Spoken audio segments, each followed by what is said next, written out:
शीतलहरींचा वेग वाढल्यामुळे नाशिकमध्ये आता थंडीचा कडाका पाहायला मिळतोय। गेल्या 2 दिवसांपासून नाशिककर थंडीचा अनुभव घेताना आपल्याला पाहायला मिळतायत। नाशिकमध्ये आजचं तापमान 11.5 अंश सेल्सिअस इतकं झालेलं आहे। खरं तर गेल्या आठवड्यामध्ये नाशिकचं तापमान हे वाढलं होतं 15 ते 16 अंश सेल्सिअस इतका असलेला हा पारा आता पुन्हा एकदा घसरलेला आहे आणि गेल्या 2 दिवसांपासून नाशिककर थंडीचा कडाका अनुभवत आहेत। आपण सध्या नाशिकच्या गोदाघाट या परिसरात आहोत आणि या परिसरात आपण जर बघितलं तर सध्या धुक्यामुळे आणि शीत अशा वातावरणामुळे प्रसन्न असं वातावरण या ठिकाणी निर्माण झालेलं आहे आणि एकूणच रम्य अशी ही सकाळ आपल्याला नाशिकची पाहायला मिळते आणि या वाढत्या थंडीपासून बचाव करताना देखील आपल्याला नाशिककर दिसतायत। नाशिकमधील जे काही जॉगिंग ट्रॅक्स असतील तिथे देखील व्यायामासाठी नाशिककरांची गर्दी झालेली आहे। त्याचप्रमाणे थंडीपासून बचाव करण्यासाठी उबदार कपड्यांचा देखील वापर केला जातोय। तर नाशिक हे धार्मिक आणि पर्यटन दृष्ट्या प्रसिद्ध असं हे स्थळ म्हणून ओळखलं जातं आणि याच दृष्टीने नाशिकमध्ये ठिकठिकाणाहून पर्यटक देखील येत असतात आणि त्याचमुळे आता हे प्रसन्न असं वातावरण निर्माण झाल्यामुळे आता गोदाकाठी नागरिकांची देखील या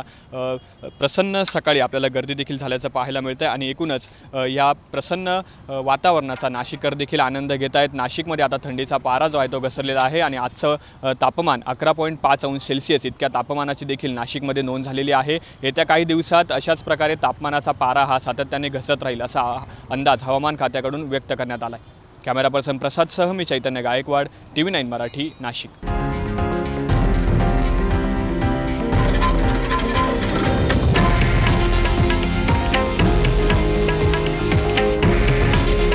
हे आहे देशातील नंबर 1 न्यूज नेटवर्क आणि आपण पाहत आहात TV9 मराठी।